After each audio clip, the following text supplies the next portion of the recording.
ओडिशार संबलपुर जिले में एक एमिति स्वाधीनता संग्रामी जन्मग्रहण करथिले जे कि जीवन 37 वर्ष जेल बिताई जोठारे तांकु इंग्रेज माने विभिन्न भाव में निर्यातना देथिले किंतु से इंग्रेज आगरे मुंड नुआइबाकू मना कर देथिले। तेबे सही स्वाधीनता संग्रामी जनक हेउचंते वीर सुरेंद्र साय। आज वीडियो माध्यम आमे ताको जीवनी विषय जानिबा। प्रारंभिक जीवनी। वीर सुरेंद्र साय 1809 मसीहा जनवरी 23 तारिख में ओडिशार संबलपुर जिलार खिंडा ग्राम में एक चौहान राजवंश जन्मग्रहण करथिले। तांको पितांको नाम था धरम सिंह एवं तांको मातांको नाम थिला रेवती देवी। तांको परिवार संबलपुर राज्यर शासक राजवंशर एक अंश थिला। इंग्रेजों कूटनीति 1827 मसीह संबलपुर राजा महाराज साय मृत्यु होता जेहेतु वीर सुरेंद्र साय राजवंशर होइथिबारु वर्तमान सिंहासनर अधिकार तांकर थिला।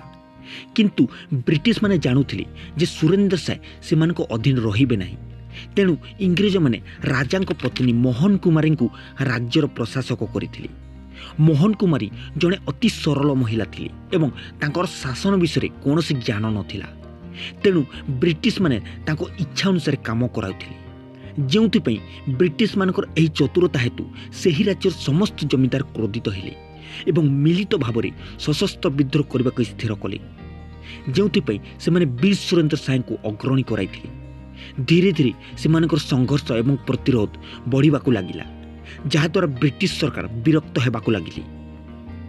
सुरेंद्र साय को गिरफ 1837 मसीह वीर सुरेंद्र साय, उद्यान साय, बलराम सिंह एवं लखनपुर जमीदार बलभद्र देव एकाटे मिसी देवरीगढ़ ठारे किछि आलोचना करुथिबा बेले ब्रिटिश सरकार हठात सेठे आक्रमण करथिले एवं बलभद्र देव को अति निर्मम भाव में हत्या करथिले।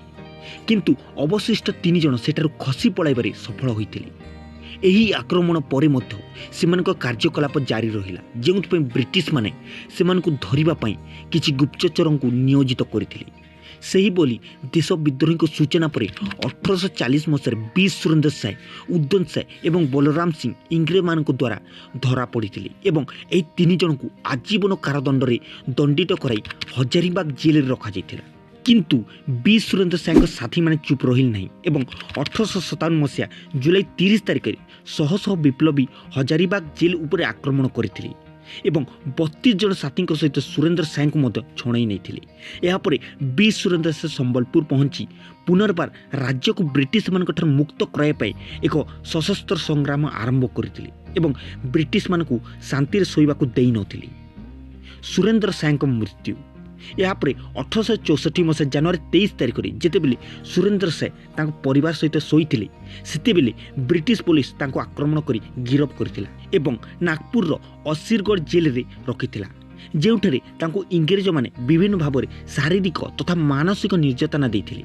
किंतु वीर सुरेंद्र साय इंग्रेज आगे मुंड नुआइबाकू मना कर देथिले। अंतिम 37 वर्ष जेल रे बिताइया पर 1884 मसीहा फेब्रुआरी 28 तारिख में से जेल रे ही से शेष निश्वास त्याग कर